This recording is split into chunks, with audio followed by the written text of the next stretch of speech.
संस्कृत व्याकरण के साथ आपके सामने उपस्थित हूं। पाठ का शीर्षक है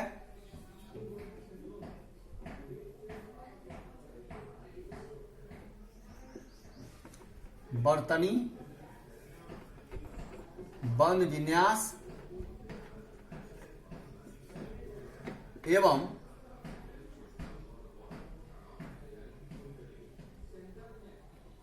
बंद विन्यास इत्यादि।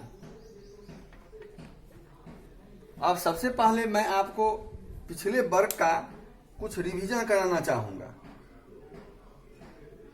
जैसे सबसे पहला है कि बर्तनी आप कहते किसको है?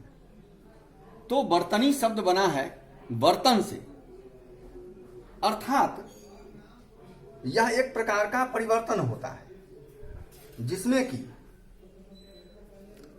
स्वरों की मात्राएं हल व्यंजन के साथ जुड़ती हैं और स्वर की मात्राओं के हल व्यंजन के साथ जुड़ने पर पूर्ण व्यंजन का निर्माण होता है। जैसे उदाहरण लेते हैं कि क हलंत एक हल व्यंजन है, एक हल व्यंजन है। अब इसमें जब आप हर्ष ई की मात्रा जोड़ते हैं तो ये बन जाता है क हस्वीकार की। इस तरह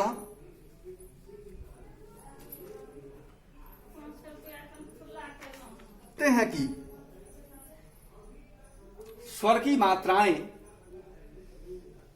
जब जुड़ती हैं हल व्यंजन में तो व्यंजन की विभिन्न वर्तनियों का निर्माण होता है।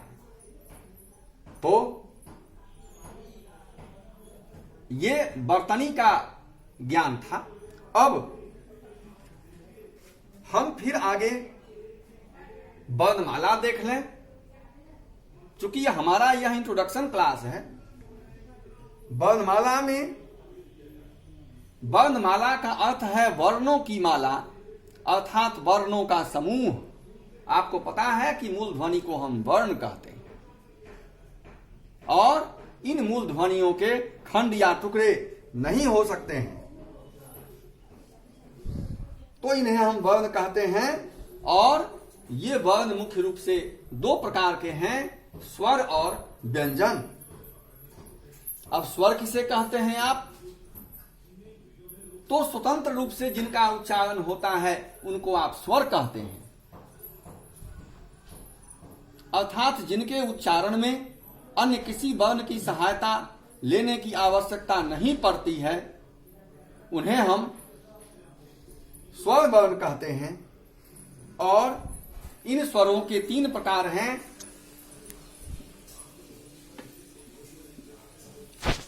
स्वर के तीन प्रकार हैं, ह्रस्व,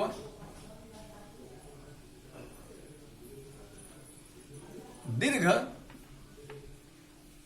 और प्लुत। अब आप कहेंगे कि ये ह्रस्व, दीर्घ और प्लुत क्या है? तो आपको पता है कि जिन स्वरों के उच्चारण में एक मात्रा का समय लगता है उनको हम ह्रस्व कहते हैं। इसके उदाहरण हैं अ, ह्रस्व ई, ह्रस्व उ और री। अ, ह्रस्व ई, ह्रस्व उ और री ये ह्रस्व स्वर है। दीर्घ स्वर हम कहते हैं जिनके उच्चारण में दो मात्रा का समय लगता है, अर्थात आ, दीर्घ ई, दीर्घ उ, री, ए आई, ओ, औ। तो इस तरह से आ, दीर्घ ई, दीर्घ उ, री, ए आई, ओ, औ ये दीर्घ स्वर हैं। अ, हर्ष ई, हर्ष उ और री ये हर्ष स्वर है। इनके उच्चारण में एक मात्रा का समय लगता है और दीर्घ स्वरों के उच्चारण में 2 मात्रा का समय लगता है। अर्थात आपको यह समझना है कि अ के उच्चारण में जितना समय लगता है इसका ठीक दुगुना समय लगता है आ के उच्चारण में। ठीक उसी प्रकार हर्ष ई के उच्चारण में जितना समय लगता है उतना समय, उससे दुगुना समय लगता है दीर्घ ई के उच्चारण में। अब आप कहेंगे ये प्लुत क्या होता है? तो प्लुत कहते हैं जिनके उच्चारण में 3 मात्रा का समय लगता है और इसका कोई खास वर्ण नहीं होता।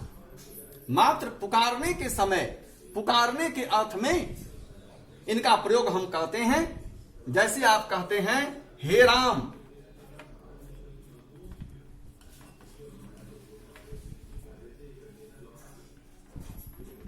अत्र आगच्छ। यह जो आप 3 एस देख रहे हैं, ये हम जो पुकारते हैं हे, तो इस प्रकार जो है 3 मात्रा का समय। इसको लिखने का दूसरा तरीका या अरे, तो पुकारने के समय प्लुत का प्रयोग होता है और इसमें 3 मात्रा का समय लगता है। दीर्घ इसमें 2 मात्रा का समय लगता है और हर्ष के उच्चारण में 1 मात्रा का समय लगता है। अब चलते हैं व्यंजन। तो व्यंजन हम उन वर्णों को कहते हैं जिनके उच्चारण में स्वर वर्णों की सहायता ली जाती है, जैसा कि मैंने पहले भी कहा आपको। व्यंजन के 2 भाग हैं। एक को आप कहिए वर्गीय व्यंजन,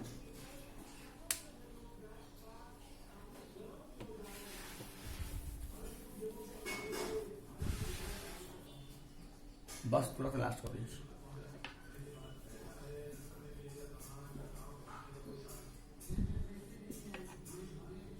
व्यंजन, तो व्यंजन आप समझ चुके कि व्यंजन हम उन वर्णों को कहते हैं जिनके उच्चारण में स्वर वर्ण की सहायता लेनी पड़ती है। और इन वर्णों को, इन व्यंजन वर्णों को आप 2 भागों में बांट दीजिए। एक को कहिए वर्गीय व्यंजन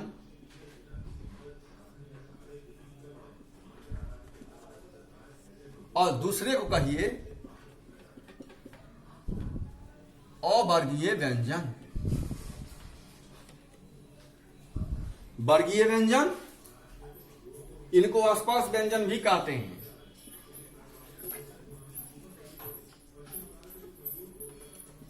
और ये स्पर्श व्यंजन होते हैं कवर्ग से लेकर